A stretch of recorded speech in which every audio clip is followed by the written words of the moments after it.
નમસ્કાર મિત્રો, સ્વાગત છે તમારું આજના હવામાન સમાચારની અંદર।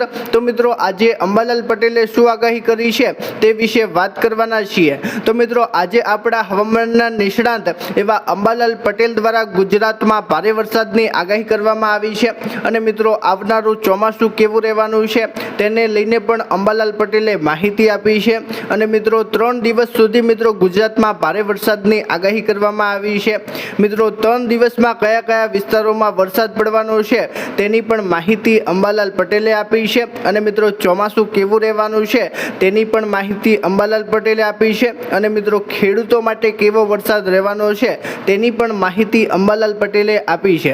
તો મિત્રો, આજના વિડીયોની અંદર મિત્રો અંબાલાલ પટેલે શું આગાહી કરી છે તે વિશે વાતચીત કરવાના છીએ। તો મિત્રો, વિડીયોમાં છેલ્લે સુધી બન્યા રહેજો અને મિત્રો જો તમને વિડીયો પસંદ આવે તો મિત્રો વિડીયોને એક લાઈક જરૂરથી કરી દેજો અને મિત્રો દરેક ગ્રુપમાં વિડીયોને શેર કરજો। તો મિત્રો, ચાલો આજે આપણે જોઈએ કે અંબાલાલ પટેલે શું આગાહી કરી છે અને ચોમાસાને લઈને શું માહિતી આપી છે। નમસ્કાર મિત્રો, હું અંબાલાલ પટેલ। મિત્રો, ગુજરાતમાં ચોમાસાની રાહ જોતા લાખો લોકો માટે આજે ખાસ મોટા સમાચાર સામે આવ્યા છે। મિત્રો, ગઈકાલે ચોમાસાએ વધુ ઝડપ પકડીને મહારાષ્ટ્રના મોટા ભાગને કવર કરી લીધો છે। સાથે મુંબઈ સુધી ચોમાસું પહોંચી ગયું છે, જે ગુજરાત માટે સારા સંકેતો માનવામાં આવે છે। જોકે હજુ પણ પશ્ચિમ વિક્ષોભ એટલે કે વેસ્ટર્ન ડિસ્ટર્બન્સની અસર ગુજરાત, રાજસ્થાન અને મધ્યપ્રદેશના વિસ્તારો ઉપર જોવા મળી રહી છે, જેના કારણે ચોમાસાની ગતિ પર થોડી અસર પડી રહી છે। હાલ અરબી સમુદ્રમાં કોઈ મોટી મજબૂત સિસ્ટમ સક્રિય નથી, જેના કારણે આગામી થોડા દિવસો સુધી ગરમી, ભેજ અને અકળામણનો અનુભવ થઈ શકે છે। પરંતુ સાથે જે પ્રી મોન્સૂન એક્ટિવિટીની શરૂઆતના સંકેતો પણ મળી રહ્યા છે। ખાસ કરીને ખેડૂતો માટે આ સમય ખૂબ જ મહત્ત્વનો છે, કારણ કે ઘણા ખેડૂતો ખેતરો તૈયાર કરીને વરસાદની રાહ જોઈ રહ્યા છે। હવે સૌથી મોટો પ્રશ્ન એ છે કે પ્રી મોન્સૂન વરસાદ ક્યારે શરૂ થશે અને વાવણી લાયક વરસાદ ક્યારે મળશે। હાલના હવામાન મોડલ અને વિભાગીય અંદાજ મુજબ 11મી તારીખથી દક્ષિણ ગુજરાત તેમજ સૌરાષ્ટ્રના અમરેલી, ભાવનગર અને ગીર સોમનાથ જેવા વિસ્તારોમાં પ્રી મોન્સૂન એક્ટિવિટીની શરૂઆત થઈ શકે છે। આ દરમિયાન વાદળછાયું વાતાવરણ, ગાજવીજ અને છૂટાછવાયા વરસાદના ઝાપટા જોવા મળી શકે છે। ઉપરના સ્તરે સક્રિય વેસ્ટર્ન ડિસ્ટર્બન્સ હજુ પણ ચોમાસાને થોડી અસર પહોંચાડી રહ્યું છે, પરંતુ જેમ જેમ તેની અસર ઓછી થશે તેમ ચોમાસા માટેનો માર્ગ વધુ અનુકૂળ બનશે।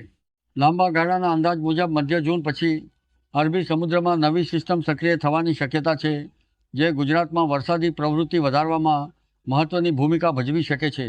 જો આ સિસ્ટમ મજબૂત બને છે તો 16મી અને 17મી તારીખ આસપાસ રાજ્યના અનેક વિસ્તારોમાં વરસાદની સંભાવના વધી શકે છે।